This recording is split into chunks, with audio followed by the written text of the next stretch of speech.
as we go to my first slide, I think about my career, and my career started at a department store retailer, and that's a business that's business model that's kind of on the decline. But what we say about retail is detail, and so often adversity will help you build your FP&A skills. And so in that declining model, there is such a need for looking at things at different angles and really building your analytical muscle. And so I got early on that opportunity to really build my analytical muscle.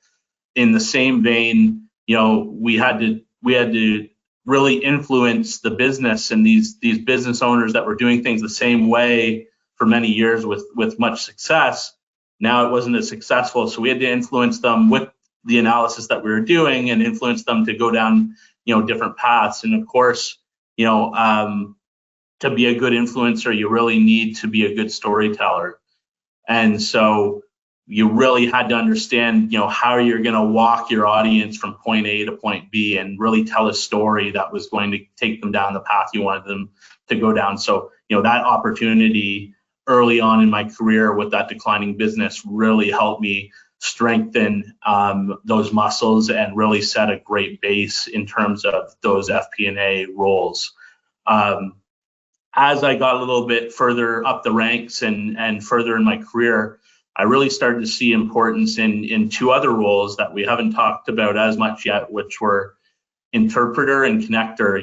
Being an interpreter, there's different factions in a business. You've got your C-suite, your CEO, your CFO, and then you've got the different business functions that in FP&A you support. They both look at numbers a bit differently. They might have different priorities, and so you really had to understand what was important to both of those groups, understand how they viewed the numbers, and really make sure that you were kind of being able to talk in their language, so to speak, and interpret between the two groups, making sure that those two groups understood each other and could bring each other together on the same page. And so, interpreter really became a very valuable role in terms of FP&A and making sure the business was talking the same language and moving in the same direction. Probably one of the most important roles that I've encountered in FP&A as I grew was the role of connector. When I talk about connector, I really am talking about kind of the planning and budgeting, so to speak. And on the next slide, you'll see most organizations, when they talk planning and budgeting, they talk planning and budgeting synonymously. So it's almost like one big process. Most start around August, September timeframe for a next year starting in January. They get together, talk what their strategies are going to be, what are their targets. The financial targets are kind of come up with in parallel with the strategy discussion. Strategic initiatives to support that strategy are developed, but it's all being done at the same time. It's all being done in a very short time frame. They often forget to connect the operational execution that's necessary to achieve those results. And so you end up with a strategy that was kind of come up in isolation, maybe some financial numbers that are loosely connected to that strategy, but then that operational execution is completely disconnected. And so in FP&A, what I've seen on the next slide in best practice is we separate those two pieces. We separate the planning from the budgeting. They're two separate things. Planning is coming up with all the different initiatives that you want to do to achieve a particular aspiration or strategy, and budgeting is really fleshing out the numbers and putting the numbers together to that. And so if you separate that out and you're a little bit more proactive in your planning process, that planning phase can start kind of in February. And why just plan for next year? Maybe think about the 2 years out, 3 years out. And so in doing that planning, we're giving ourselves enough time to, you'll see, connect the operational execution that's required. We can further simplify it for the business by really taking out the pieces that aren't as much in control of the business, and I'll illustrate that a little bit later in the presentation. And then really isolating the pieces that the business can affect and plan initiatives around. And so FP&A plays an integral role in doing all of that, separating out the uncontrollable and, leading the business in the planning process of their initiatives. Now that we're doing it more proactively, a couple years ahead, 3 years ahead, February instead of September for the next year, we've got more time to really think about the operational execution that's required to achieve those goals. And so once you start connecting that operational execution, you're now connecting the strategy to the operations to the numbers. And then finally you come together at the end and you consolidate all those uncontrollable pieces that you have assumptions for and have calculated.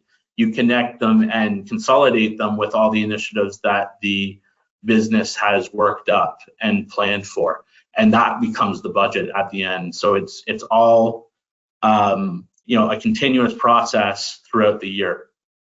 On the next slide, as we look at the total plan, it's really split up into several different components or building blocks.